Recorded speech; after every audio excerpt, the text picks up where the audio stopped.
Welcome everybody back to the Crimson 15 podcast. I'm your host, Crimson Sin. I'm Ep14 PCA.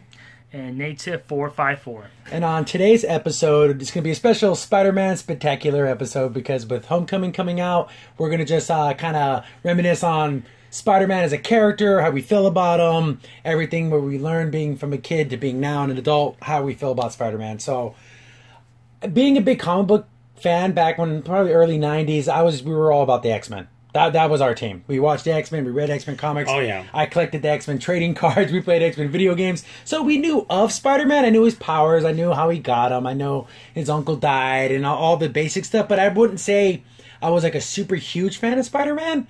I just knew of him and I liked him, for the most part. Yeah. For me, it was basically, I'm a little different perspective because I'm the oldest. Out of my other two brothers here, I was born in the mid-'70s, so I had a different perspective of Spider-Man. I kind of got, when it was a little bit more, I wouldn't say simpler, but different in a lot of ways. I first saw him when I was watching The Electric Company. That's my first memory. Which was like Sesame Street, Sesame elementary Street type. Well, I would say educational. Educational show was between 3, 2, 1 Contact and, and friggin' PBS and Sesame Street. Like you're going to have to Google those things because I can't I don't know what those things are. Not gonna but be you found, know what? That's funny because it is so strange because it literally is Spider-Man like teaching kids like safety tips and stuff. Yeah, basically. So he's really not even fighting bad guys. It's a guy in a suit. Like it was like a character, like a recurring character. He wasn't in every episode, but he was in some episodes. Like, oh wow, that's cool. Look at this guy doing this. Oh, that's really neat. It wasn't until later when I found out about the origin story and how Peter Parker came to be. And I was like, oh wow, now this is actually a Marvel character. A superhero thing. So I got a little bit more perspective on that. And I think the best, from I remember Spider-Man, when I really hit his stride was the Spider-Man cartoon in the 90s. Yeah. As far as TV goes. Yeah. That's where I probably learned all of my stuff about Peter Parker and Spider-Man. And like the nuances. Like I knew, of course everyone knows who Venom is, but like Mysterio and Dr. Ock, like I knew about their origins of like the Vulture and the Sandman and Hydro Man, that Hydro guy, like that was a big character in the cartoon. It's a great show. It was on Fox. It was excellent at the time. And the guy who played Greg Brady and Brady Bunch was the voice of Peter Parker. And they had a cool opening theme song. Oh, yeah. The animation's a little rough now. You go back and watch it. It's a little... but the stories are still solid. Yeah. And it was funny because we would watch the X-Men 90s during the 90s. X-Men cartoon, and then Spider-Man would come out. Talk about an hour of entertainment right there. It was great. Mm-hmm.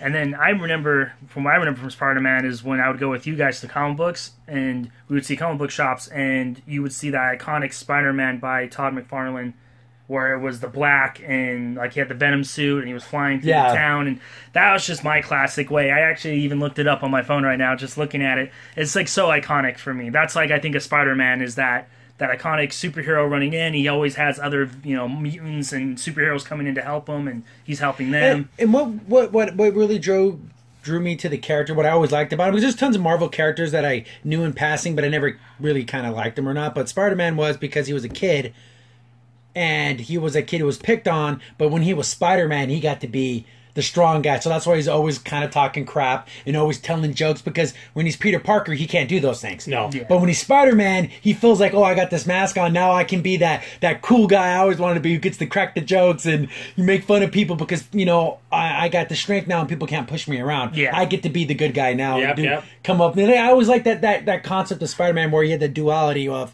Peter Parker, the nerd, and then the superhero who's strong and, just kind of, I don't want to say he wasn't mean, but he got to be funny. Yeah. He got to feel like he can be himself without being scared. Yeah, he could say what he wanted in his mind and not be afraid of, oh no, I don't want people to get And I think also when you go back to the original origins, I will love about Spider-Man is the fact he's vilified. People don't think he's a hero. Some people do, but other people don't. Like, more I want to say, like the people he actually helped, always a good guy, but for the most part, the newspapers, they're always a menace. Yeah. Vigilante. Yeah, exactly. He was kind of that guy. He's like, what do I have to do to prove myself? No matter what he does, he'll never prove it to them that he's a hero, Or it's like something happens and then like a bad guy would be doing something, he stops the bad guy, but the only time people see him is he's chasing the bad guy. Oh, he's following him, they're working together. No, he's actually trying to stop him. That goes to show you that how the news can literally paint something a certain way, because if you only see it from one angle, it looks like he is following him. No, he's not helping him, he's trying to stop him. He's not trying to help him break into the bank or whatever. And one of the things also, I think I just iconic with Spider-Man that I really like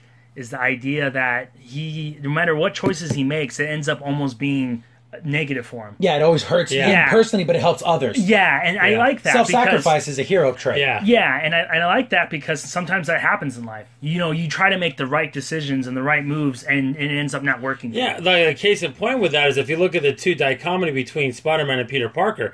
Spider-Man is a hero, but yet Peter Parker doesn't get the girl in the end. Peter Parker doesn't get to have that happy ending. Yeah. So that proves no matter all these powers he has, he still can't achieve what he wants to achieve. And then the whole point, like if anyone doesn't know the origin of Spider-Man, is when he did try to use it for his own gain, he ended up hurting his own family. Exactly. So there's that whole thing where he feels it's guilty because if he would have stopped that guy when he had a chance, he never would have shot and killed his uncle. So being that selfish jerk cost someone their life. If he would have been old school Peter Parker, even though he probably would have got his butt kicked, he still would have been like, "Hey, buddy, don't steal that." But you know, it goes to show you that that's self-sacrifice now. So he always has that on his conscience that, if I let this one slip, something bigger can happen. Yes. Yeah. And I would say another memories of Spider-Man was in the video games. Oh, yeah. I remember the Super Nintendo games, the beat-em-up ones. Yeah. And those were fun. And then they had the Maximum Carnage game, and I remember just because it was a red cartridge, that was like the coolest thing ever. It's like, oh, wow, that's so different from any other Super Nintendo game that had a colored cartridge. Was there a game with Spider-Man and Fantastic Four in it? There's an arcade game. Yes, yeah, it was. That's what I was thinking, because like I remember playing that one a lot. Yeah, I forget what that one was called. I know there was like a Sinister Six game, but that was Nintendo, I think. It's funny about that game that my brother just mentioned here, Maximum Carnage. So funny about that is LGN made that game. And it's not a bad game. And LGN, if you know their history, they're terrible at making games. It's a beat 'em up, because those games do get a little bit boring, but it's satisfying. You use your superpowers. You get to be Venom in that one. Yeah, so it's Venom and Spider-Man versus Carnage, which is cool. Yeah. And that's kind of like how... And I always imagined in the Marvel vs. Capcom games, the Marvel superheroes, Spider-Man, I always kind of liked him because, again, I like that trash talk. He always had those little... His air combos were killer, too. Yeah, that's what he was, the fast, agile character, which I always thought was cool. And he also, I love, like, in the video games, he's always talking. He's always saying stupid stuff. Spider swing and web ball and all that stuff, and it's really cool. Maximum Spider. Yeah, Maximum Spider. Bounced off the walls and everything. But for my money, a little bit later, but I think probably the best Spider-Man game was Spider-Man 2 so far on the PS2. Yeah, that was cool. Excellent. Oh, yeah. Excellent. Well, this new Spider-Man's coming out. Oh, yeah, but the one on the PS4 that they showed looks super, super good. But they're talking about ones that we played, but that looks amazing. We talked about that's probably going to be good. I doubt that game's going to be bad. There's almost no way that game could be bad. No.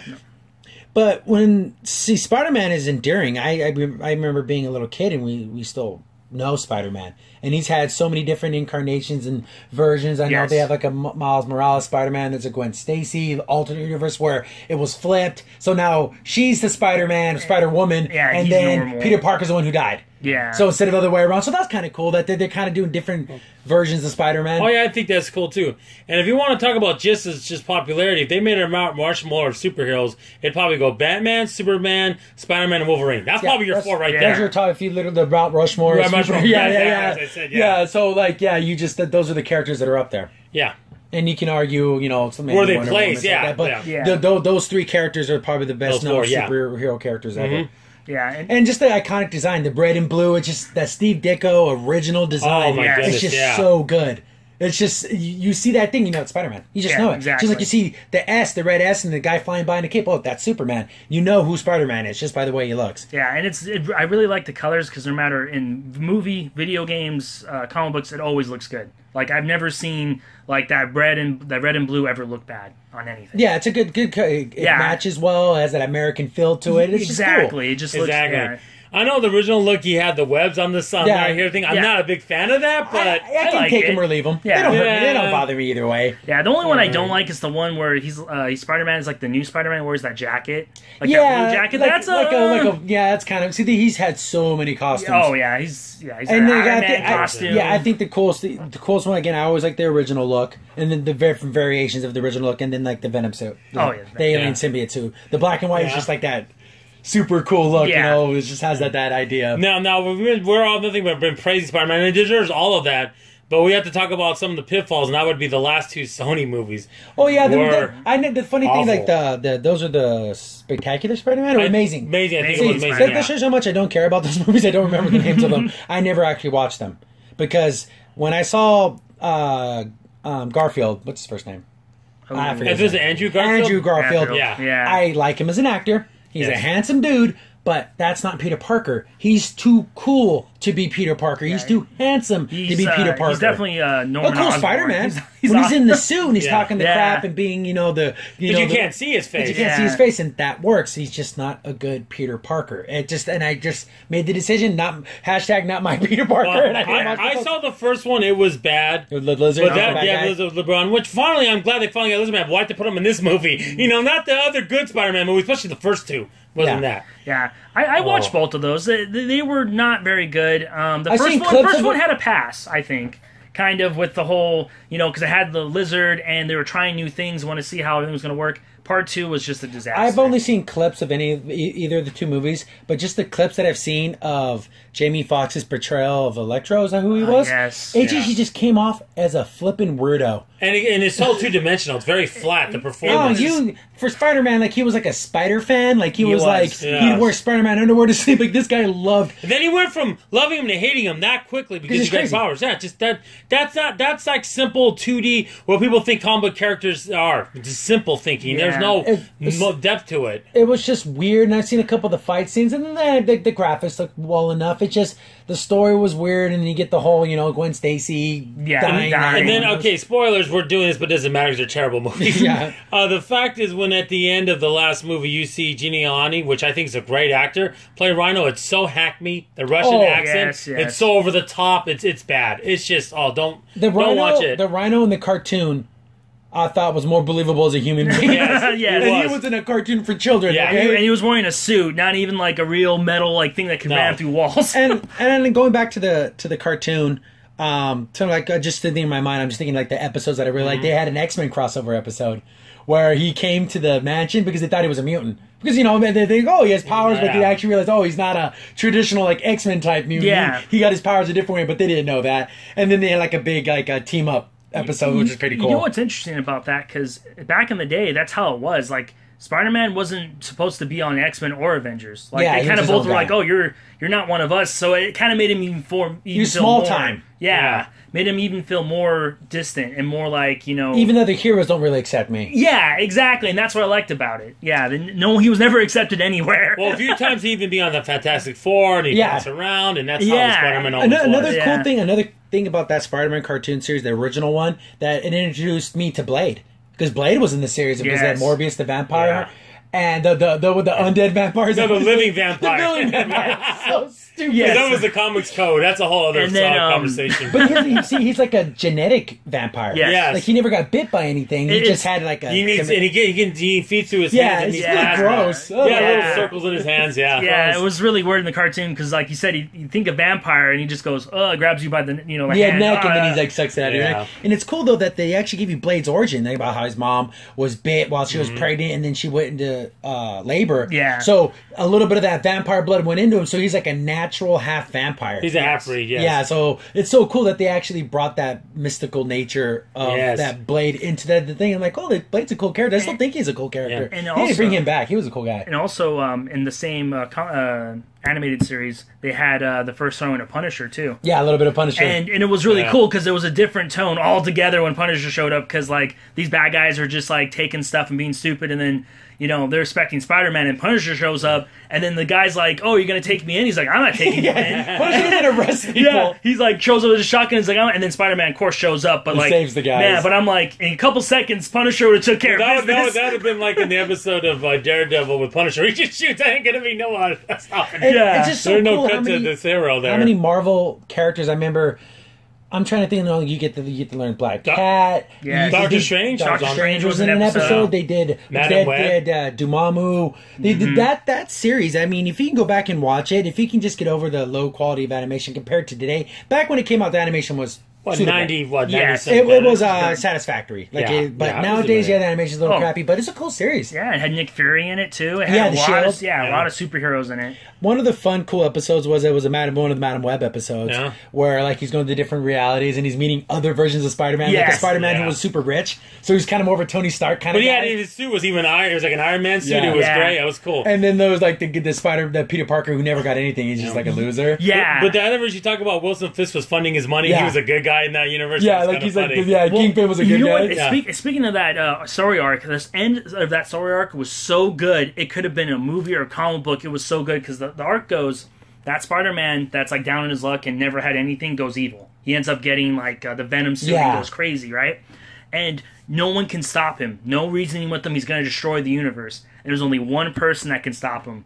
Spider-Man goes back in time, gets Uncle Ben to talk to him. Yeah, that's so and sad. That is heart-touching because Ben's like, what are you doing? You know, like Peter, you know. Yeah, power comes great responsibility. And I'm like, dang, amazing. that touched me. I'm like, that's a cartoon. Oh, yeah.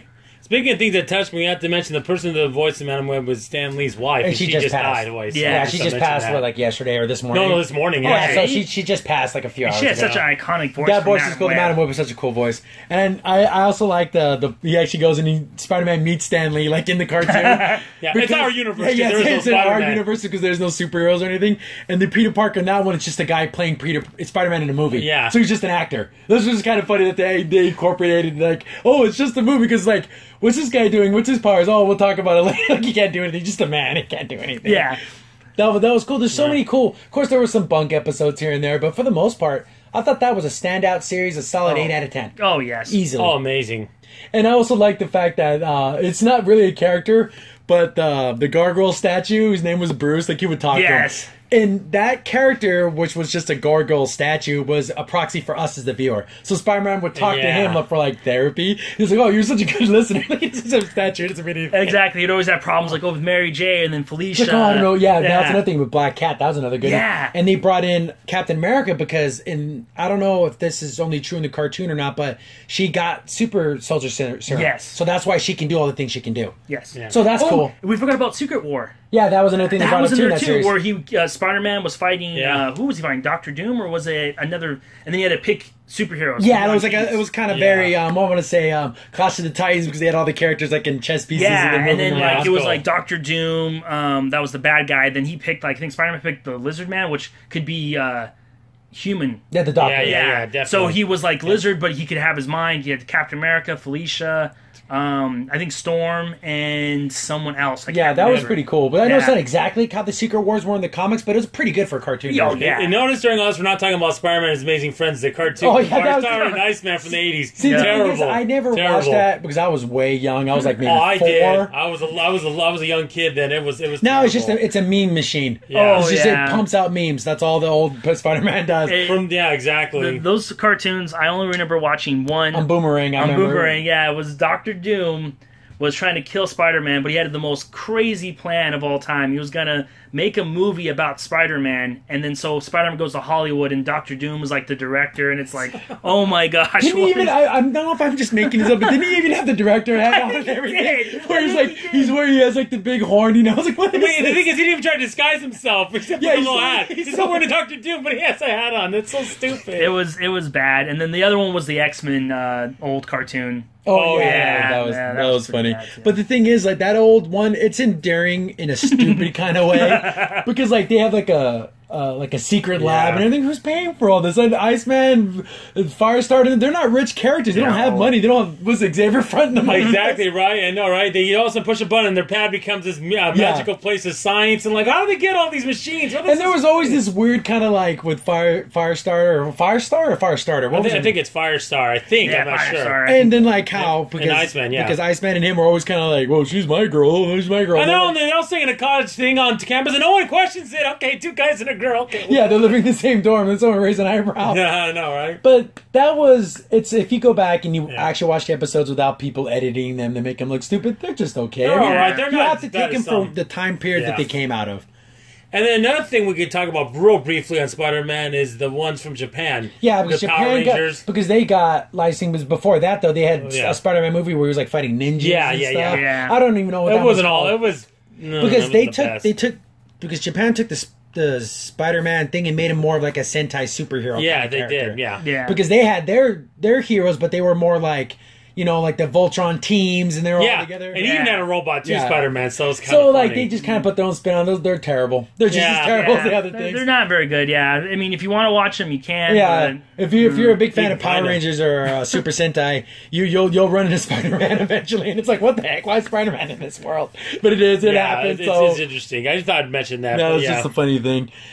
And it's just seeing how Spider-Man literally can fit in so many different roles because he's so relatable. any young boy growing up in high school who wasn't the coolest kid in the world, who wasn't the jock, who like, can relate to Spider-Man's woes. Yeah. Because Yes. he kind of got picked on. Hey, who's never been picked on? Who's never been made fun of for anything? Oh, Peter Parker has, and he overcame those things. He was the shining light to look towards. Hey, Yeah. he got over it. He's doing good. And that's why I love Spider-Man. And then also, I mean, as an adult, you can look up to him too. Like, you can always say, like, hey, I always do my job, I do my best, and yet I still don't get the girl in the end, or I don't get the praise that I, not deserve, but I, need. And it's like, it's sad because that's true in life. Sometimes you can do everything right, and it doesn't, you don't end up that's being the a hero. ultimate thing, yeah. And then I remember when we first read the news, and like I think it might have even been in Wizard Magazine. Anyone remember Wizard Magazine? But anyways, about the first Spider-Man movie, Sam Raimi was going to be the director, and I was like, oh, Sam Raimi did scary films. He did the Army of Darkness films. Yeah. And you're like, oh wow, he's doing Spider-Man? What the heck? How are they going to do a Spider-Man movie? But for one of the first huge blockbuster comic book movies, because we had the Superman movies were in the 80s. And Batman. And then the Batman movies, but those really went off the rails after the second one. yeah.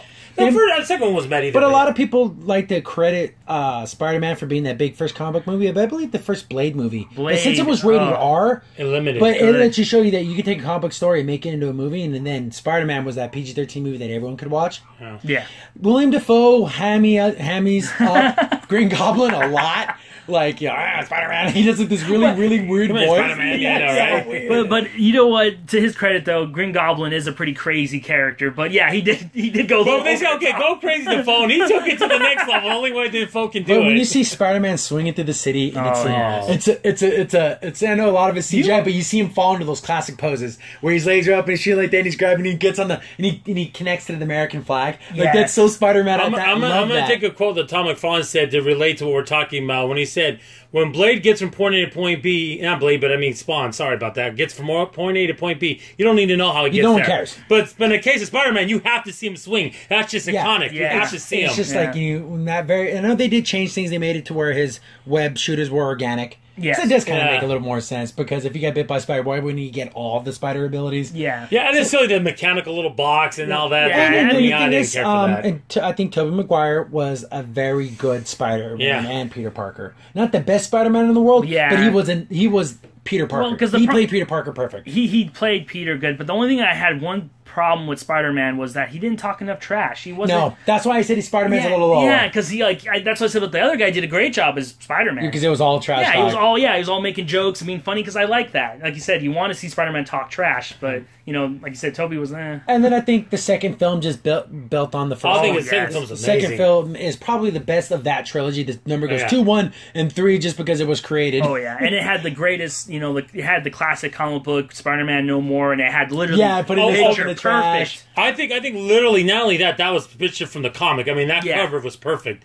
But to me, the favorite story when he's just Peter Parker and they're playing raindrops falling from your head. I love that scene. That scene Because he didn't want to be Spider-Man anymore, and he thought, oh, look how great my life can be. Yeah. So, but that's being selfish Spider-Man. Yeah. And then he has like that dream sequence where he's talking to Uncle Ben and he tells him, sorry, I'm not going to do this anymore. And he's like, oh, you're breaking my heart. And it was sad too, because it was like in the same car that he left him, the last conversation he had with them. So I'm like, wow, it's all white in the background. It's kind of cool. But it all comes back around to, I have to sacrifice because I have this power. I have to help people. Yes. Even though I'm going to get bad grades in college, I'm not going to get the girl I want, but I'm going to save people's lives. And one thing I'm going to say, there's a lot of split, a lot of people, I know a lot of people do love this movie. At the end, when it revealed Peter Parker himself to Mary Jane. Some people hate it, some people loved it. I liked it. I liked it. No, another thing we didn't even speak about is the supporting cast. Christian Dunst did a good job as Mary Jane, I think. Yeah. And then they, I don't remember his name, but the Jane Jonah Jameson. He couldn't get any better. Oh, He yeah. looks just like him. He sounds the way you think. Well, he played Oz, so he was kind of a menacing character in that. But this is and it's so funny because when he's starting to come around, it's like, oh, maybe this Spider-Man guy's not so bad. And then he comes back into the costume. Well, I always knew. Because the crime is like getting bigger. And when Mary Jane leaves his son on the altar, he says, "Boy, I paid for all this." He's like, oh, did they open the caviar? Yeah, like he didn't care. His son got left at the altar. That's just Jameson. That's Joe Jameson at his best. And like you said, the actor looked like he stepped out of the comic. Yeah, like, it was perfect. Perfect hair. He's got the white and the voice, the attitude, just that jerky. But that's the thing we can relate to. We all had a boss that we didn't like. Yes. And that was Peter Parker had a boss who was a jerk. Dude, that first scene, and he sees him, he's got the pictures, crap. Perfect. Perfect, pristine pictures, crap. Go, wait a minute. No, you don't go yet. Yeah, I'll give you $10, like $10. Yeah, I'll give you $10 for these. He's like, you walk away. Wait, come back. Oh, yeah, come back. I love that. And then if you ask, you don't work for me. Yeah. You can be freelance. I won't put you on payroll. I'll just pay you on a case-to-case basis. And like he's looking at the picture of Spider-Man. It's like him climbing the wall, the iconic look. He's like squinting his eyes like he can't tell what it is. You know exactly what it is. That's jerk. great. I love that. Freaking jerk, man. Yeah, I love that. You guys remember the first Spider-Man's teaser trailer? Oh yeah, when he caught the guys between the Twin Towers. Yes, that I was remember seeing that trailer. so cool. That was right before. And then 9/11 happened. Yeah. But that's a cool trailer. That is a way, because you don't know what it is, because you see guys robbing the bank and you're like, oh, what are they doing? And then I thought it was a Batman movie. And then they get in the helicopter and then they get pulled back and then you see this. You see a giant. I'm surprised people don't take down like the opening scene of the Batman movie with Joker in it, the Dark Knight series. Very similar. I'm pretty sure it's almost frame for frame, almost the same scene. It's a very similar, and it's so cool that such a good trailer had to be destroyed by such a senseless act. But, yes, there's nothing you can do about that. That's life. Yeah, exactly. It's horrible as it is. Then going into Spider-Man 3, again, that's I've never seen it.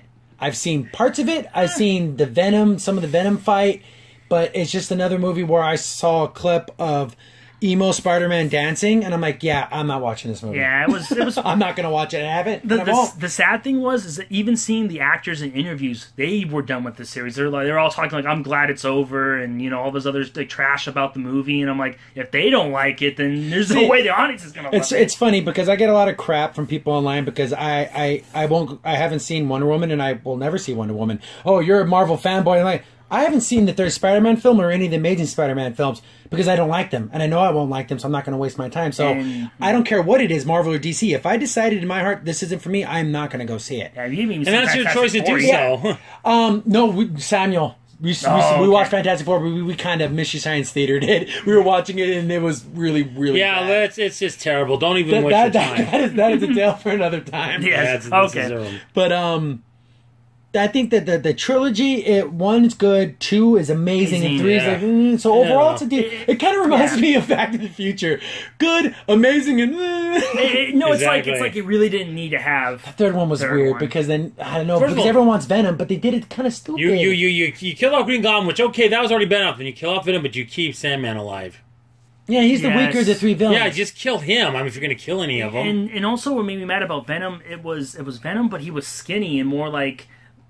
I don't know, like skinny. Yeah, like he was buff, but he wasn't like. I wanted the huge. I want Venom. Eddie Brock to look like he looks like an NFL linebacker. He looks like Brian Urlacher. All I know is this upcoming Venom film that Sony's going to plan. If they're going to rated R, better Adele and make him menacing and big. They better make him. Here's the thing, though. I guarantee you that movie won't be rated R. I know. I'm just saying you're going because how do you make it rated R? There's only 3 things that make a movie rated R: extreme violence, language. Or sexual stuff. I doubt you're going to get the last 2. So you're going to have Venom like killing people, blood bursting through a guy's chest. Well, I don't think it's be PG-13 too. But I'm just saying if they did, if the Batman movies can be PG-13, then Venom can be PG-13. Yeah, exactly. Because if you're doing a scene where, because again, like the symbiote eats somebody, it's going to be like he grabs a guy and pulls him into the shadows. But it's going to be more cartoony. It's not going to be, graphic. You're going to see. Yeah, he's not going to rip someone's head off and then take their brain. And just because that's what he. So I don't even know if that Venom movie. They see Sony. I don't even know if that thing's even getting made because they say a million things. Like Sony had that when they had that leaked document, wanted to make an Aunt May solo movie. Before all this stuff was just in the works, there's a lot of things that say they're going to. Maybe they're just seeing things that will stick. Maybe I don't know. Then we already talked about the Amazing Spider-Man films, which were just mediocre to bad. Yeah. So then we thought Spider-Man and the films were dead. We thought we'll never see another Spider-Man ever again. And then Marvel, then they're like, so they're going to buy the rights. They're going to get Sony, and they're going to work with Marvel because then we had the perfect storm. Sony. For all the people who love PlayStation so much and they think Sony makes so much money, Sony's a corporation that's losing a lot of money. Yep. They're breaking even now, I think, or even making a little bit of money, but for the longest time, they were losing billions of dollars a year. Yeah. So they made a deal with Marvel, and they're going to get Spider-Man, and it was always that rumor, is he going to be in the Civil War movie? Because if anyone's read the comics, Spider-Man's a huge part of the Civil War. But this Civil War isn't the same as the comic Civil No, War. he's a minor part. It's not It's as like big. they took parts from that comic series and put it Yeah. into the movie just to have a little bit of that heroes fighting heroes. Again, like I said, spoiler alert, in the comic books, he reveals himself to be Peter Parker. Yeah. in Yeah, Civil because War. he believes in the Iron Man way of the whole... Yeah. But I I did. don't say love Mutant that. Registration Act, it's a superhero Yeah, registration act. I love that that story arc because he was really torn between the two because he knows that Iron Man has a good valid point that all superheroes should be registered, but he also agrees with Captain America that everyone has the right To be free. Your life, just because you were born a superhero, like you had superpowers, you had to register them. Well, you didn't. Exactly. Yeah, I can understand And, like an Iron Man superhero because you made an armor, okay, but if you were born like a mutant, that's not your fault. You shouldn't have to register with the government just because you were born a certain way. Exactly, and it was hard for him to fight against Captain America because he knew in his heart that he was right. Yeah. It was hard for him, But and that's what I loved about you're it. choosing safety over freedom. And Yes. those are always constantly at Yes. battle. And that's what made that series good. And then you got a lot of that in the Civil War in the movie with the Yes. Captain America Civil War.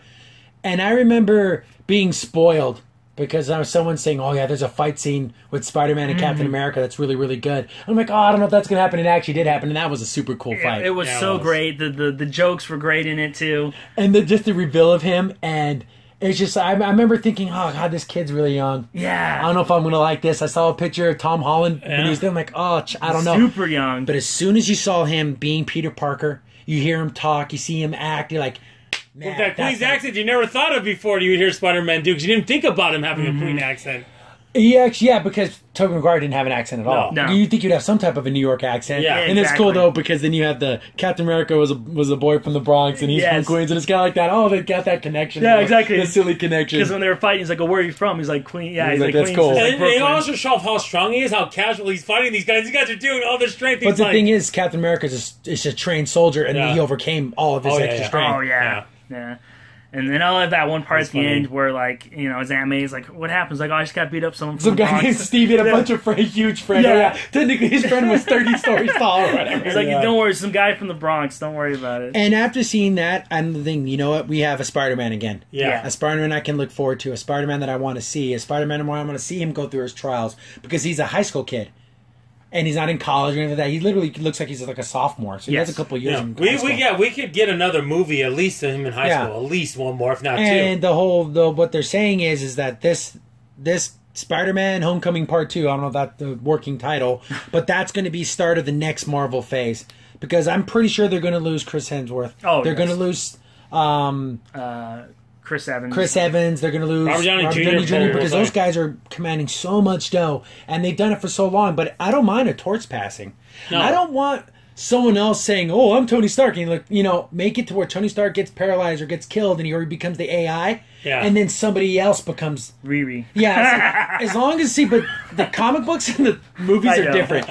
If they can put Riri Williams, is that her last name? I think so. Riri Williams in the movies, as long as they don't make you like it, they don't make you like her in the Yes, in the comics book. where that's just a mess. Yeah, I'll refer you to two other people who've already disliked that garbage. See, I don't mind Falcon being Captain America. Yeah, like that Yeah, whole or Jane Foster being Thor. That doesn't bother me. or the guy playing when a soldier becomes Captain America. Yeah, I don't exactly. mind that Yeah, happening exactly. as long as it makes sense. Yeah, I don't mind Jane Foster coming back and then Thor becomes unworthy and then she becomes worthy. As long as it makes sense in the story, I don't care if it's girl Thor, so I don't care. No, as long as it makes sense, I don't care if it's a man or a woman.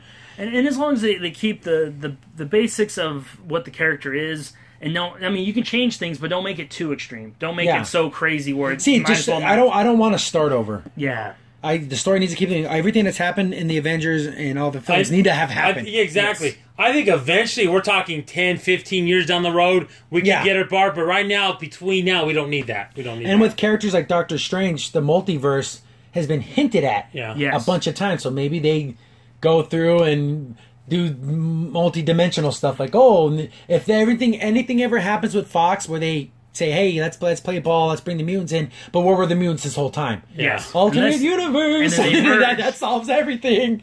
Yeah, it would be great to have the mutants. and they're fight already our kind of Avengers. dancing on the edges, Yeah, those a two, little but so bit. far we're not getting the juice. We're not getting X-23 at MCU The thing yet. is, Oh, yes. my dream, we'll never see it, is I've played this in my mind a million times. You just see the Hulk like in this snowy area, and he just got away from a military facility, so he's like running away, and you see the cameras like up in the trees, but you don't see what's happening, and you just see the Hulk's looking around because he knows something's coming, and then you just see Hugh Jackman Wolverine come out with his claws, and he just goes right at the Hulk, and then freeze frame, end of the trailer. The whole audience, everyone's heads would flip and explode. Oh, yes. But we're never gonna get that. We're never gonna get Hugh Jackman doing that. No, exactly. Or better yet, having like we're not. What's it called? Onslaught. Yeah, or Onslaught something show like a up, huge. and then you have to have the Hulk, and then Phoenix has to like take away Banner's mind. Yeah, but that's even more far-fetched than what he was saying, definitely. But see, we'll never get that unified. See, that's where DC has the edge on Marvel in the films, is that they have rights to everything. They don't do it well, but they have all the rights. But the thing is, I think their characters are harder to write, and they don't have the right writers to do it.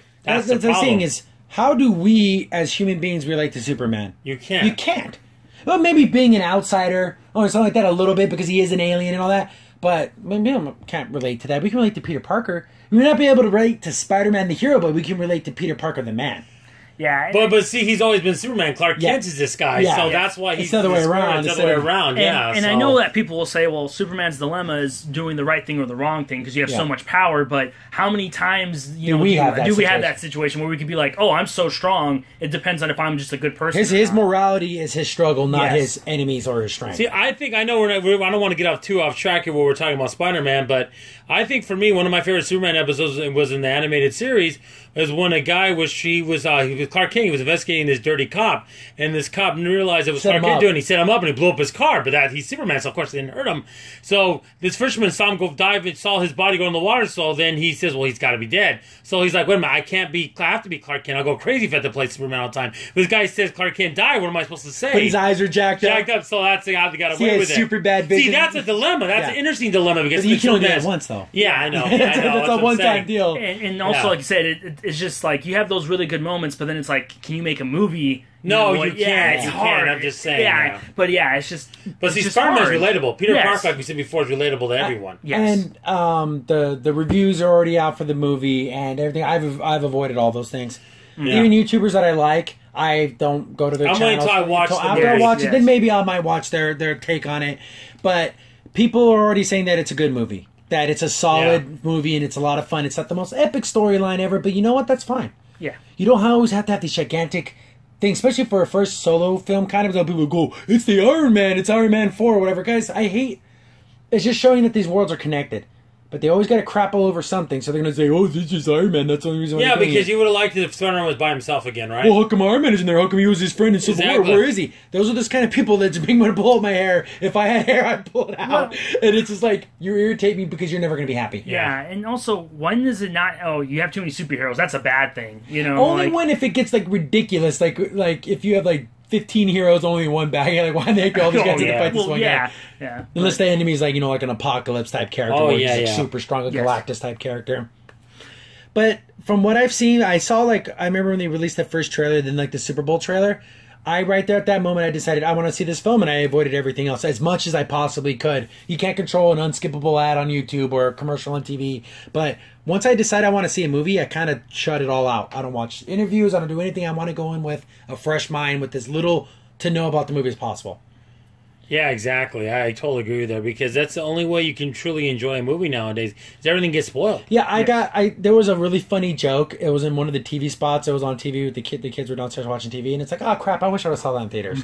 That happened to me too, but it was another scene in the movie, and I'm like, oh come on, that was so funny. It's one of the things you think about Spider-Man. Like, hey, what if this situation happens, and then it happens in the movie? Like, oh, I guess that's what he would have to do. But it's just like, oh, okay, that's funny. And I've been so lucky. I've not seen anything except for that Super Bowl commercial. Which was cool. I know they did a thing for the NBA Finals, but I never watched any of those clips. No. Like, I guess it was playing into I got invited to Tony Stark's NBA Finals party. I'm like, okay, that's just stupid, whatever. That's just silly. Yeah, that's just funny, though. But when this kid's running around and he's nervous and he's like, oh, geez, how am I going to... That's Peter Parker, and we all have been that kid in high school, especially as us kids who read comic books and play video games and watched anime. We were Peter Parker in school. Mm-hmm. We got nervous around the girl, or we didn't know, we're fumbling our papers. Yes. And I love it. I love that so much. And I like they kind of translate that in the movie. With the trailer, I saw a little bit where Peter Parker is being Spider-Man, and of course the villain, spoilers, but it's of course in the trailer it's Vulture. Yeah.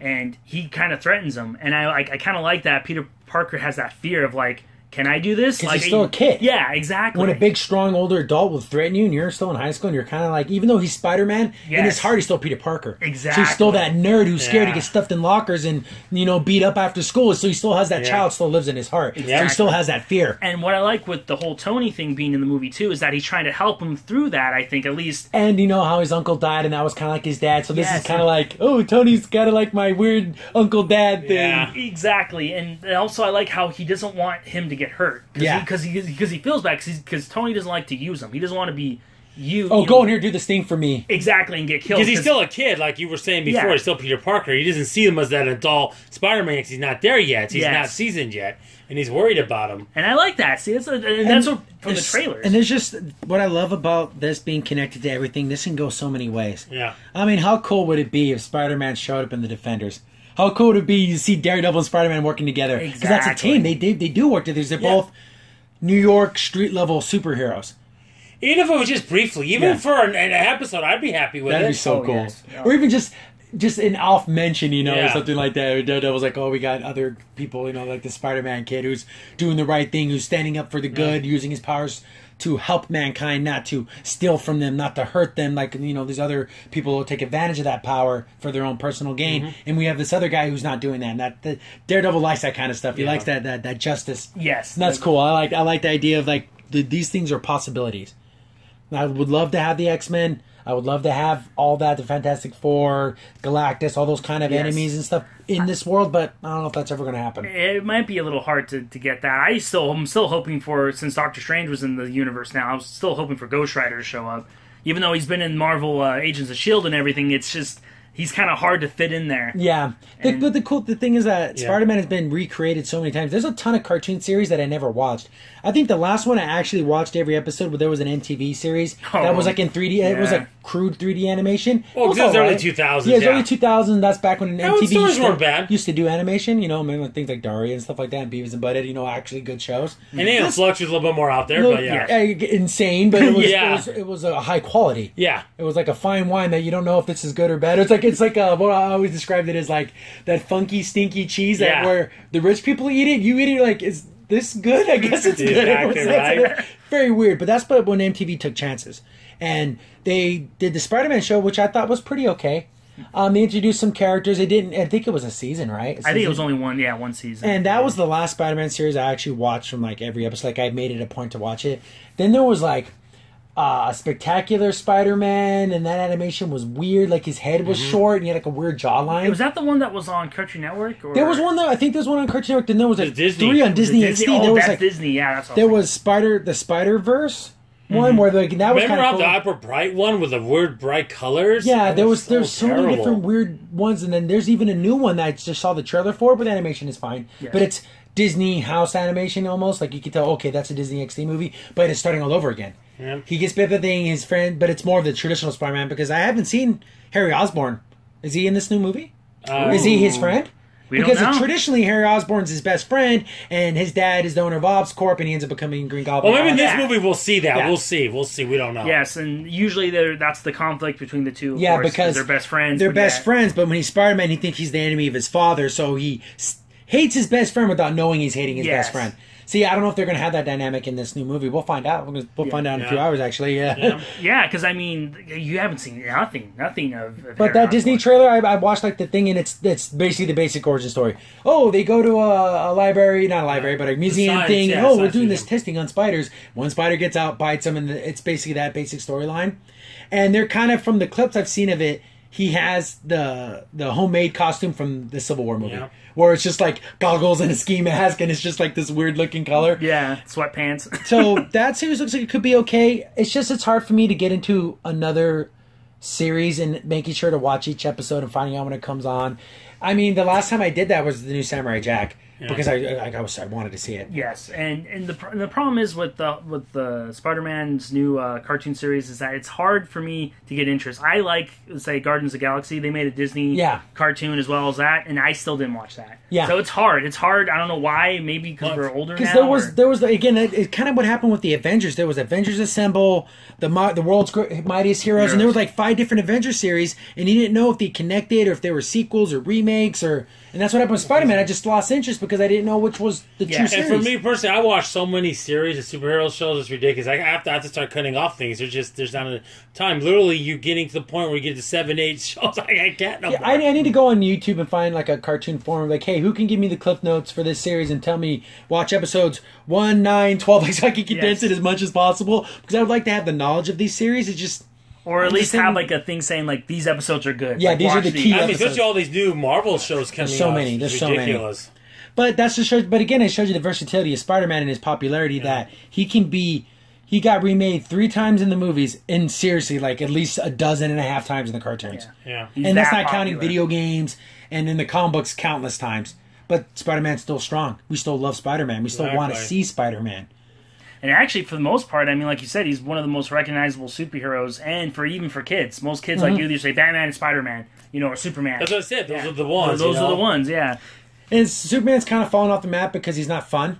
And kids don't like a guy who doesn't smile. And Spider-Man is like that kid. He's cracking jokes, and that relates to the kids. And like, Batman's dark, and that's and he's just cool. Yeah. He has the Darth Vader thing going for him where he's big, he wears a black costume, and he kicks a lot of butt. We like that. Yeah. And Spider-Man is the other side of that. He's bright. He's smiling. And one thing I liked a lot about the trailers is there's a sun. There's daytime. It exists. It's over half the day the sun is out. These action scenes can happen during the day. And it doesn't have to be raining. It could just be in daytime. We're not saying that's against DC, but it is. That's a DC. Wink, wink. It Uh-huh. doesn't always have to be raining in nighttime for people to fight. I know. I like the brightness. Yeah, and it's cool. It makes it look cool. And it looks like this movie, from that trailer, we see it looks like he's gonna have some victories, he's gonna have some failures, and he's gonna have to cope with life and Spider-Man. And am I endangering my friends if they know? I don't want my aunt to know because she's gonna freak out. Like, it's cool. I like that. So I'm super hyped for it. Me too. I'm I excited. really want to see it. I'm not like we're not gonna do a midnight show, but we're gonna probably see it sometime in the afternoon tomorrow. Yeah, probably. And it's hopefully this is the next step in the Marvel Cinematic Universe where we get to see more stories. And we get to see one bridge for Sony, so hopefully that can bring more enrichments and to hopefully, if they do that Venom film, if it's its own standalone Venom thing, but then like how can you do a Venom movie without Spider-Man in it? Because wouldn't the suit have to be on Spider-Man first and then go to Venom? And this already happened, but then how did that happen? Yeah, exactly. Oh, yeah, remember that one summer I was black? He just make up some BS story. Or like what Venom's whole thing is to fight Spider-Man too. Like that's like one of the driving things. Because he rejected the symbiote, and the symbiote has that hatred towards him. Yeah. How dare you reject me? So, and Eddie Brock kind of already hated Peter Parker, but as soon as he got the symbiote, he's like, oh wait a minute, Peter Parker's Spider-Man because he knows everything he knew. So it's like, okay, I hate Peter Parker, you hate Spider-Man, let's hate them together, and then that's the whole point. Yeah, exactly. You know what scene? One thing from the Venom movie I would love to see is that classic where Eddie Brock is talking and the Venom is like it's like a bite over his head, and then it comes over. I want to see that. Yeah, we are Venom. We are Venom. Yes. See, that's saying it's not I am Venom. We are Venom because Eddie Brock and the symbiote are two entities. Why have we only seen that only in the video games and comic books and cartoons? Never seen that in the movies. Never in the live action movies ever. And I like my big Venom. And I know Venom's popular, but he doesn't need to be a hero. No. I know they're slowly but surely trying to turn Venom into like this anti-hero, middle of the ground kind of guy. They try to make him into like a Wolverine type character. He needs to be a bad guy for a little while. Come on, give us Venom the bad guy for about two movies. Then maybe he does something good because there's an enemy so big that they work to work together. Like make it like Carnage, But don't just make him this half good guy, half bad guy right at the beginning. I don't want that. Well, that's what I mean. The parallels. That's what they're doing to Harley Quinn. Yeah, they just kind of made her into a good guy. No, she's not a good guy. I don't like that. Like the best example I think of Venom was the animated series, the one in the '90s, because it took literally the whole series for Venom to actually somewhat Eddie Brock to get control of it in his mind. And I like that. It was a whole long process. He hated Spider-Man. He was going to kill him all the way to the very end where he was finally like, okay, I'm Eddie Brock still. Like, I'm still human. So I remember in one of the cartoon series, I don't remember which one. I don't know if it was one of the Spider-Verse ones, but it was one of the newer cartoons where there's I think it's Flash Thompson. He has the Venom suit, but he has complete control over himself. Yeah, and he's like weird. a soldier. I don't like that. He has like guns and stuff and like grenades and like, what Venom is this? I'm pretty sure somebody knows the whole story, but I'm like, I kind of like the monster. He's supposed to be kind of like the xenomorph, an alien. Yeah. He's supposed to be like this kind of sneaking in the shadows, and he has these little symbiote go out and grab you and pull you in. Exactly. He's supposed to be kind of insane because he his turned mind into a is... soldier. Yeah. See, the only time that was cool was in the Age of Apocalypse storyline when Punisher got the suit and he look at that what if, what if that was funny, and he just looks like Punisher has a venom front. He's just the cool thing I like about Punisher. Yeah, that's cool because his will controlled him. Yeah, and that's what I like about it because Punisher had such strong will, but Eddie Brock has no training. Yeah, why would he be able to do that? He had hatred, and it just latched onto the hatred. Exactly, and that's what I like. And for people who don't know, the symbiote, they're not naturally bad. It's just that they'll feed off whatever emotion you have. So Peter Parker, he had the emotion of being, I'm a hero, I'm strong, I'm fast, and then that adoration of being like the hero, and it grew on that, and it loved that feeling, that adrenaline rush when he would fight bad guys. Exactly. And then when it got to Eddie Brock, the emotion of hatred, then it got that emotion into him, and it amplifies everything. Oh yes. Because I think one of the best scenes in the cartoon is when he had the Venom suit and he's fighting the Rhino, and everyone's like, okay, I give up, Spider-Man.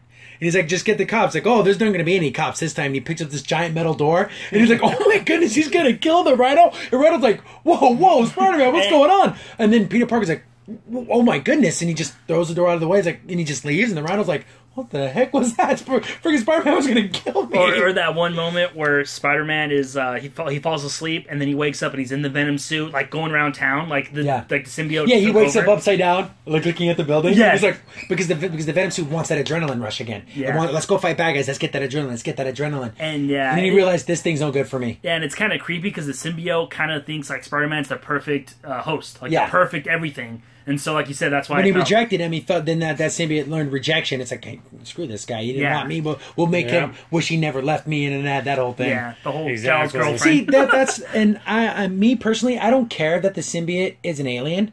I don't care either. I don't want the symbiote made in a lab because there's a whole planet of symbiotes. Yes. Which is something that they did with the Guardians of the Galaxy. They actually found that the symbiote homeworld. But I like the idea that there's a whole planet out there filled with these things. We're talking about a Marvel universe that has all kinds of things that are strange and unusual, and we can't accept the fact that he might be an alien. Yeah, some people really I remember bringing this stuff up in forums, and they're like really upset that it's an alien. Why do you care? I like it's an alien. It makes it cool. You accept all these other things. You accept the god from Asgard. Oh no aliens. Are you kidding me?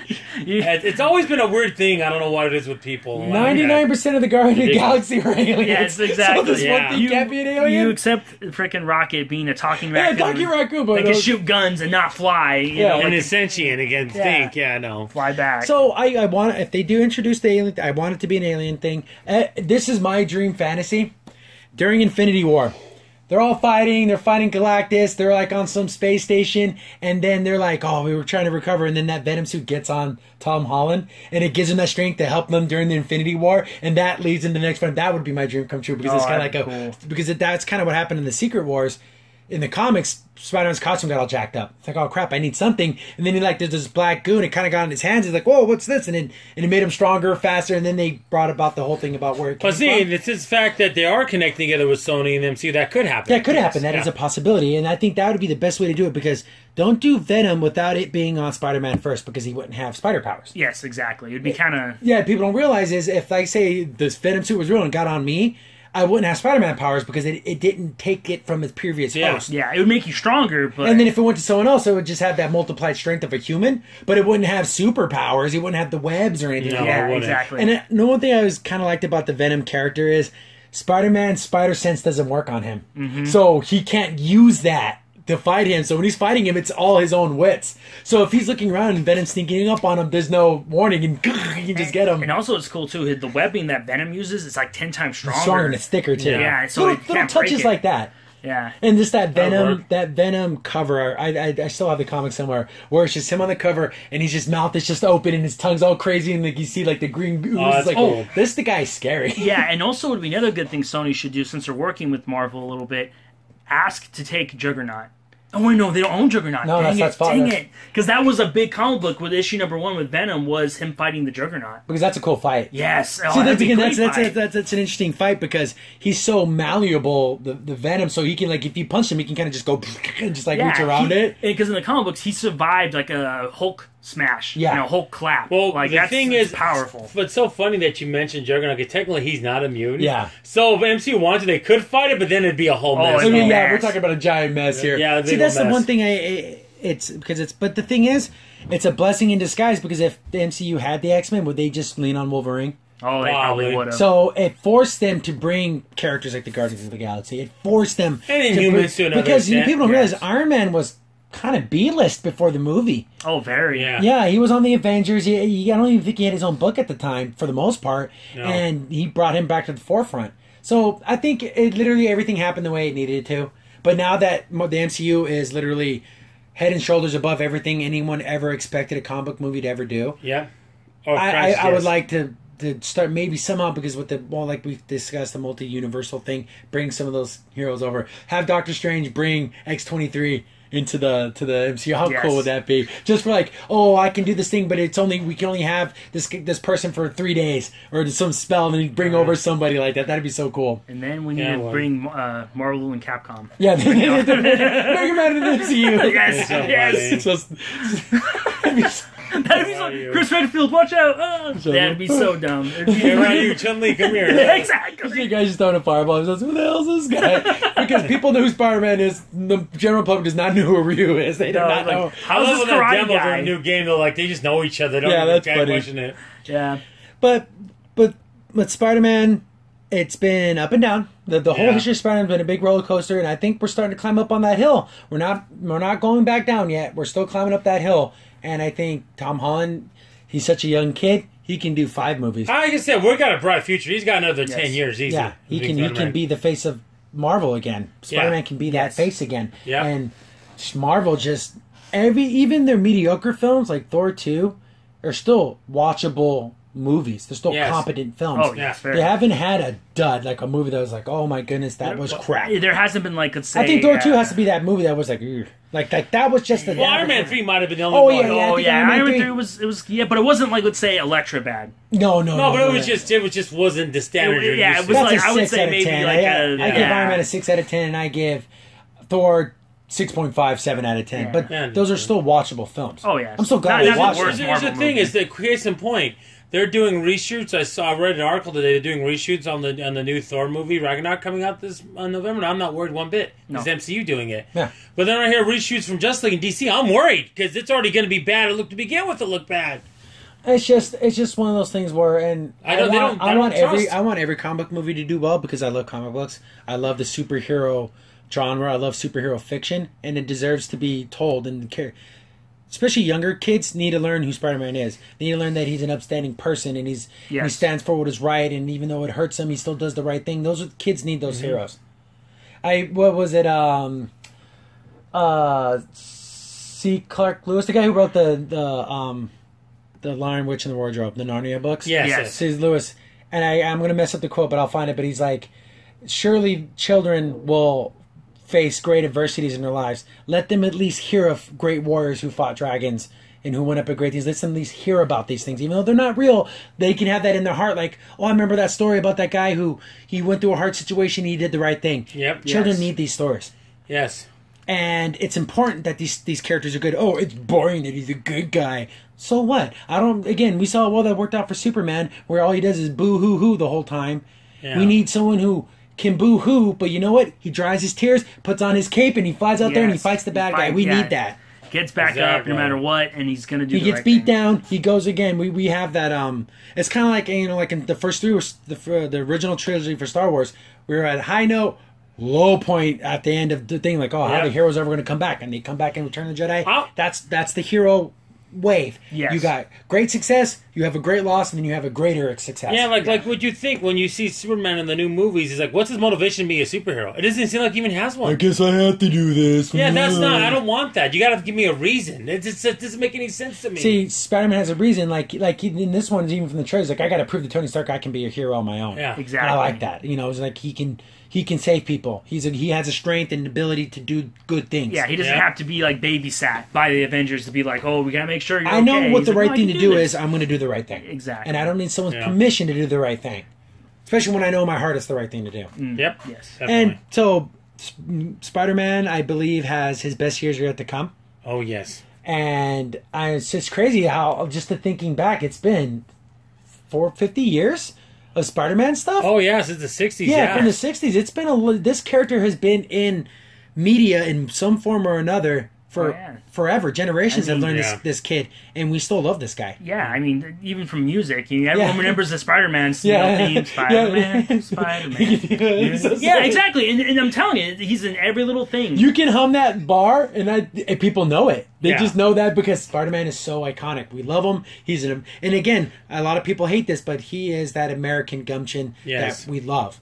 That's why we love MCU Captain America, not comic book Captain America. We love MCU Captain America because he stood up for what was right. He was bullied, and he's going to do the right thing because he's a cool guy and he believes in freedom. Speaking of these, even though it's not the one a lot of people think, but I like the one from the 90s cartoon. That one was cool. Radioactive Spider-Man. And of course, had Venom and all that. Spider-Blood. Spider-Blood. That was a cool... that was great. But that goes to show you how this character is so likable that he can be rebooted so many times and changed so many times and evolved so many times. The first issue of, I think it might have been Fantastic Tales or Amazing Tales 17. I'm not sure about that. Of Spider-Man, a bad beat up one can go for $10,000 now. Yeah, like one with grid pages and everything. That just tells you how. And that pose is so iconic. Oh yeah, he's carrying the girl and he's doing the thing. With his arms like that. Yeah, it's amazing. There's so much history. Like if you watch there's a documentary called "The History of Comic Books," right? Yes. Where they talk about all comic books, but there's a section specifically for Spider-Man. Watch that, and you'll learn so much about the creation, about how he was shot down. Well, people are scared of spiders. How can a spider be a good guy? Yes. Oh, we'll throw him in. We'll put him in the throwaway book. And he becomes a standout star, and people love this kid. And then you hear Stan Lee speak about Spider-Man. You can see it's almost like he's pitching it to us. Yes, like he's very excited. This is like the first time he's talking about this character. Get this, guys. There's this kid named Peter Parker, and you can tell he loves the character, and that's when characters are good, when the creators love their creations. Yeah, when they're sitting there, and then you got I believe it's still on Netflix. This documentary, right? Is it? I don't think it is anymore. I think but you can find it on YouTube. You can find it on YouTube, but it's not legal. But you can find it on YouTube. Yeah, it's definitely worth watching. It's a great series, even just for if you just want to check out Spider-Man stuff. But it does all comic books. But it goes to show you that is the American fiction. There's the great poets and writers of time past. Comic books is kind of like that thing of the superhero, where it's kind of like an American thing, and they had American values, and where we cared about things and wanting to fight and do the right thing. We don't always come out smelling like a rose at the end. Sometimes we thought we did the right thing and it was bad, but as a hero, we strap up our boots, we put on our capes, we pick up our shield, and we go out there and we defend the good guy. Yes. That's what we do. And that's what I love those values. You got to defend your homeland, your country, and regardless of what outcome comes out, at least you can say that I did my part. Yeah, I did what I could with the time that I had and the power that I have. Yeah, yep, definitely, I agree with that. And that's why I love Spider-Man. And I want to see him. I want to see Tom Holland be a great Peter Parker and move on and own that role and stand with Chris Evans. And when I close my eyes and think Captain America, I see Chris Evans. Mm-hmm. Yeah. When I close my eyes and think of Iron Man, I see Robert Downey Jr. Yes. So now when I close my eyes, it used to always be Tobey Maguire. Now I think Tom Holland has that ability to take it and make it his own and own this character. And think about this. He did this because the movie hasn't come out on the States yet. Well, it is definitely. We're watching the midnight release right now because as this recording's going. But we only got 20 minutes of him in Civil War. And he replaced Tobey Maguire, who did a good job as Spider-Man. We fell in love with this kid. We fell in love with this kid with so little. Yeah. And they did the best thing they possibly could do. So how'd you get these powers? He's like, oh, okay, I don't care. Yeah, we don't need to know anymore. Tony Stark said what every person in the universe is saying about it. We know how he gets his powers. Who cares? And I love that they learned that because you know how many times we've seen Batman's origin? Yeah, they said. How many times his poor parents going to get shot? Yeah, how many times he's going to get shot? David and Uncle Ben are standing in line. Oh, I'm going to get shot again. Yeah, and like you said, we all know it. We all know the classic line, with great power comes great responsibility. And it's nice that we get to skip that, and yet maybe they can bring it up later or maybe a flashback later, but it doesn't have to be this big, long explanation. I think in the Batman alone, like I've probably said this before in one of our previous podcasts, it must have been literally, I've seen Bruce Wayne's parents get killed, Tom and Martha Wayne, 4 or 5 times. I mean, it's ridiculous. Martha! No, it's no Martha. No more of that. Your mom's name's Martha too? No way. Dude, did we just become best friends? I know. I don't want to. We don't want to harp on that with Batman v Superman, which is another dumb title. It's just stupid. The whole premise that was stupid. Yeah. But it just goes to show you when you have real heart, it's remembered forever and it's cherished. Yeah. That line. Oh yeah. Great power, great responsibility. That line is cherished, and you can actually use it in real life to explain things to your kids and stuff. Oh yeah, very. That thing. And the best thing about it is, and also it's in that documentary, see that Stan Lee goes, Well, when people ask me when I come with a line, I go, I don't have no idea. I just came up with it. I know what it came from. Yeah, nothing kids like I thought, hey, that sounds good. That sounds like something you'd read in an Aesop fable. It's something you can always lean on. It's that thing that you can always think, you know what, I have this great power, I gotta do great things with it. So I'm up on Spider-Man. I'm so glad because I'm thinking, oh, another reboot. But hey, it's working out. It's doing great. We forgot about the other films. And we're moving forward with these films. And those last two, I was just like, oh my goodness, Spider-Man. Now I'm like, oh my, Spider-Man. Yeah, I'm excited again. Yeah, you get to see Spider-Man, and whatever outcome is, good or bad, if it's good, it's great. Spider-Man can be its own thing. If not, he can always be the side character in all the other Marvel movies. Yeah, and you know, and like we said earlier in the beginning of the podcast, the new video game for the PS4 looks amazing. Oh, yes. So literally, if this is one, we can have Spider-Man the video game character. Exactly. And that works out, and it looks fun. And how cool would that be? Maybe not as many was Assassin's Creed, but you know, like maybe a little franchise video games. Yeah, I think once a game gets to part 4, it falls apart. Oh, yes. Unless it's like a huge RPG type thing and it takes years to make, but I don't want to see an annual release for the Spider-Man games, but maybe once every couple of years. And it looks like the Insomniac Studios, the guys doing it, they did all the stuff. They did early PlayStation games. They did the is it Naughty Dog or is it Insomniac? I forget. I think it's Insomniac. So they did Sunset Overdrive for the Xbox. That was fun. And they did other stuff for the PlayStation. I can't believe I'm drawing a blank on that, but They looks like they love the characters. They love Spider-Man, so they're going to do him justice. That's the thing is, it's almost like I wish there's a way you can interview someone and see the love in their heart for something. Because if you don't have the love for the heart for the character and for, I'm not saying you were beholden. It happened in the comic book. It has happened in the movie, but to respect it. You don't have to do an exact copy, but just have respect for it. That's all. Yeah, and realize if you don't know what if you're not sure about doing something to do your own thing, don't do it. You know, just stick to the comic if you can. Or you know, just dial someone up at Marvel. Hey, I'm thinking about doing this with Spider-Man. Can we come up with the Spider-Man writers who've written in the past, who've written now, and we can have like a jam session and we can talk about the ones who did those issues that can help me out in this particular scene. Like what happened. A great example of that is like when an actor or a person that loves a character so much, you know, and they want to defend what they think of that character is, like Chris Evans when he found out that Captain America was a secret Hydra agent, and he was devastated. He's like, it actually hurt him. Yeah, because he's like, no, that's not who I am. You know, almost like in a sense. And then Marvel had to come out and say, oh, they're two different universes and stuff. And it's like, yeah, even when you're actors like Chris Evans, like, no, that's how they get rid of Captain America in the movies. They make him a secret bad guy the whole time. I will disown the MCU for the rest of my life. You do not do that to my. You did to my comic book hero. Chris Evans wouldn't even do it. I know he wouldn't do it. Fight that. Oh my goodness, that'd be crazy. That's a nightmare scenario. Oh yes, it's very. You want to see the someone MCU hired crash. Zack Snyder to direct a new Captain America movie. He's doing this. Oh my goodness, the sequel move. Oh no, thank you. They got Joe Schumacher. Oh no, they pulled him out of retirement. But I'm glad Spider-Man's still in the public's eye. People still love it. Even people who know nothing about comic books will see this movie, and I'm pretty sure they're gonna have a good time. From what I'm seeing, like in the commercials, like you see, of course, you always see the best reviews. But for the most part, people are saying it's a fun movie, and that's all I want from Spider-Man. The first film should be fun. The second film should be a little more drama, because then maybe you throw in like the love interests and a new villain's gonna show up. New villain show up, and then he's gonna go into the Infinity War. Let that be the epic Spider-Man story. Let that happen in Infinity War. Yeah. Let the Spider-Man standalone films be more about Spider-Man. Be small scale. Okay, a question which is kind of just a weird question. What kind of spoilers are you hoping for any other Marvel movies? Oh, like what are they going to lead into? Like, are they going to...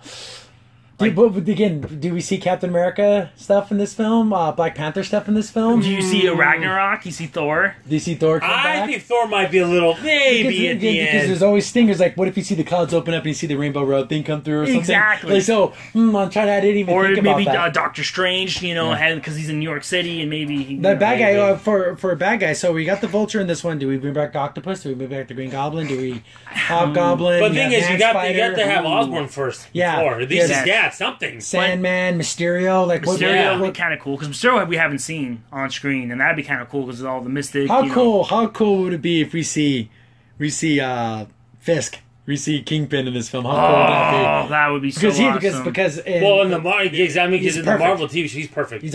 He's that bigger guy, but you know what? He's also dangerous. I like Michael Clark Duncan's when he played interpretation him. of the interpretation was good. Of Wilson Fisk, but the guy in Ronald does it from the TV show's excellent. Tortured soul. He doesn't want to do. He wants to do right, but he does it the wrong way. So you know what? But it's the only way I can get it done. Yeah, that perfect kind of. He wants to have family and love, but he doesn't even understand what those things are. He so he doesn't. doesn't. He gets them in the wrong ways, but Yeah. he honestly doesn't know because his family was garbage. His dad abused them and treated him like trash, and made him take the fall for crime. And then so he you went to feel like, well, is prison. this what fathers do? Is that Yeah. what? So Yeah. he's that torture. Yeah, like you said, he's that tortured soul, and that like is he in the movie? How come? Because the Kingpin is a big part of the Spider-Man yes. mythos. I'm Sinister gonna Six take a comes scene. from I'll take a scene from the TV series when he finally gets arrested. Because before he gets arrested, he buys a painting from this girl and ends up marrying at the very end of the first season, or Daredevil. And the painting's just a blank wall, and he just stares at it because when he was a kid, his dad would force him to look at a blank wall. And now he's in prison. All he's doing is looking at the blank white wall. So he's just doing the same. Yeah, thing. like, oh, look, everything happens no matter what I do. The same things Yeah, happen. exactly. So Here he it has that is. I don't give a crap attitude. Yeah, that's why he Yes, gets yes. like that. Yeah, And see, that's what makes a multifaceted villain. That's what makes it Yeah. where you can, you know what, I kind of see why he does what he does. I don't agree with you it, but have to I have see how it something happens. Exactly. relate to a point. And I love that about what Spider-Man's villains. A lot of them are really good, well-written villains. They're cool guys. They're Yeah, cool guys. there's reasons why they're doing this. They're not the stereotypical villain that wants to just kill See, Spider-Man. you have a vault of villains and characters that you can keep Spider-Man movies going for at least Oh. three. Again, a trilogy. I always like I said, by the fourth movie things start to go flatline, but you have enough to do 5 movies. You really do. Oh, yeah. Especially if you're mixing in the other MCU stuff. Yep. Yeah, because you have all their villains, too. Yeah, 'cause if you think about the bad guys in comic books, the great bad guys for great heroes. I mean, it goes X-Men, then I say Spider-Man, then I say Batman. Yeah, Those they're are your all three. great Those are villains. three villains. The Yes. villains are very interesting. And because their villains have to match their heroes, so they're not going to be all super mega powerful Yeah. because Spider-Man can't beat a Galactus. Spider-Man can't beat, some of these godly type Dormammu, enemies, yeah. but he can fight some of these kind of lower level guys like the Lizard and Sandman and Mysterio, Electro, Shocker, all those kind of guys. And again, it's just you have all these characters, do them justice, respect them, don't give them goofy voices, don't make the Rhino a giant machine Yes. with the world's most fakest Russian accent. Don't do that.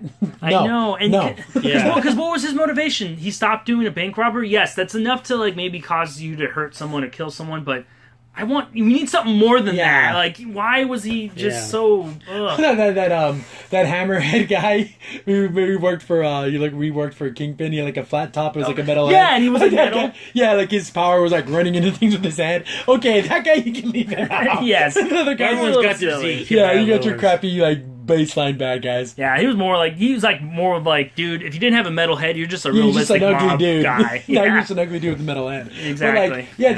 But there's a wealth of villains with good character development that you can put in these films. Exactly. I agree. So that's our journey down Spider-Man lane. Unless you have basically. anything you want to bring up. No, not really. Just So excited. So all the way from being a little kid to being a full-blown adult, I still Same love here. Spider-Man. He's still a cool guy, and I still want to see him succeed. Me too, and that's the story of Spider-Man. I think the story that we could be Spider-Man. Yeah, Look at me and we're us. Peter Parker. Exactly. All those nerds in high school that read comic books and didn't get the big dates on Friday night and were more happy to go see midnight showing of Star Wars than they were to go hang out at the mall. This is your hero, Yeah. and he cares about you. And then it seems like this Disney and Marvel and the MCU know that, and they care about that too. Which Yep. is I'm so glad they're doing It's that. amazing. And the struggle of being good and evil and being your Selfish. selfishness and then being selfless is what brings Spider-Man who he is and makes him so relatable throughout the generations. And being a hero it doesn't mean you have to be perfect. It just means that you have to learn from your mistakes and try to do the right thing that you feel in your heart is the right thing. yes. Exactly. I agree with that. So psyched for the movie. Yeah, Can't psyched. wait. Definitely gonna see it tomorrow. Me, we're going to see it tomorrow in the afternoon at the latest if we can't. Yeah, see it's it in the morning. probably around noontime. We'll probably go see it. But we'll have an episode with a quick little recap. to Not see a not a full blown review, but of thoughts and feelings type of podcast. Probably on Saturday. Exactly. I'll upload that one. And I want to talk about briefly what games I've been playing. All enough is what we're talking about. Marvel Heroes Omega I've been playing. Yeah. It's been okay. I like it. It's a classic Gauntlet style. If this type of wasn't game. free, I wouldn't play it. No. No, If I had yeah. to pay, it's just a basic kind of online. The only thing that sucks is you can play any character in the roster only up to level 10. Then you have to buy the other characters. You can buy them with in-game currency, but I'm almost halfway to buying because I want to get Gambit because they didn't have Nightcrawler, so Gambit's my second favorite X-Men. He's 750 points and I have like 300, I think, and I've gotten like 12 characters at level 10. Yeah, it's kind of hard to get points, but it's like you have to pick one of the weaker characters, but then you're like, I don't want to pick a different I don't want to character. waste my coins on a weak character. Yeah. Did he give us Daredevil for free? So I got him to level 20. So he can get all the way up to 60, and I think he can revert back, and then we get a bonus though. Yeah, you get a bonus. Yeah, so it seems it's okay. The game's okay. Yeah, I wouldn't say it's this is the because I think Marvel Ultimate Alliance was probably the best Marvel RPG thing. Oh yeah, when you actually the first one, part 2 had a lot of bugs, but it's in that style, so it's top down. You beat things up, you gain powers, you get new abilities. I think so far I've only been playing for a few hours. The thing I love the best is the interactions they with the have other fun heroes. interactions. Oh yeah, I know that should be the reason why you play a game, but that's one of the. It's just fun to see. Like, yeah. I think the funniest line is because Blade's in the game. Again, I love Blade. If I was gonna spend money on characters, Blade would probably be one of them. But like he sees Rocket Raccoon and he's like, oh, for a second there, I thought you were some tiny werewolf and I was going to kill you, but you're a space raccoon. Oh, I guess, I don't care about that. As long as you're not like a mystical being. And he's like, I was going to stab you. Yeah. Little werewolf. I remember I spent my points in the game and I got Hawkeye. And then whenever I'm around like a Cyclops or whatever, it's like, hey, you want to do some target practice together? And yeah, funny little things like that. Shoot more and shoot, from the lasers. I like Gerald's when there's a guy who was playing Spider-Man and he goes, "Why do you always gotta crack jokes all the time, Peter? Why can't you be serious?" Yeah, it's like, because Spider-Man's always like, "Oh man, that wasn't worth my time." He's always saying some stupid joke. But that's a pretty cool game. It's also available on PC and PS4. Yeah. So if you have one of those things and you like characters, it's free. Give it a shot. Yeah, there's like a complicated crafting system. I still haven't understood. I looked at it. I'm like, you have to have items and you have to put them together, and it's like, oh, geez, that's and then you can donate stuff, and I don't know what that does. I don't know. It's weird. It's like for a game that's all simplified, it's an unnecessary burden to have that. When I think you can simple. play the game completely without doing any of that stuff. Yeah. But I guess there's like certain ways to get better items because you can equip items and stuff. Yeah, but I'm not gonna learn all There's that. like legendary weapons too. You can get like, of course, like I don't know, like Mirror, the Thor's hammer. Yeah. I mean, stuff like that. But yeah, it's fine. Yeah, it's really need it. It's definitely a basic game, but it is free to play. Yeah. We can't expect too much out of something that's free. Yeah. That's so and definitely seeing Spider-Man tomorrow, and I think we're finished up here, right? Yes. Yeah, I think that's it. So thanks for watching and listening. I'm signing off. Your host, Crimson Sin. Ep14 PCA. And Nate Tiff 454. Thank you for watching, guys. Bye. Bye.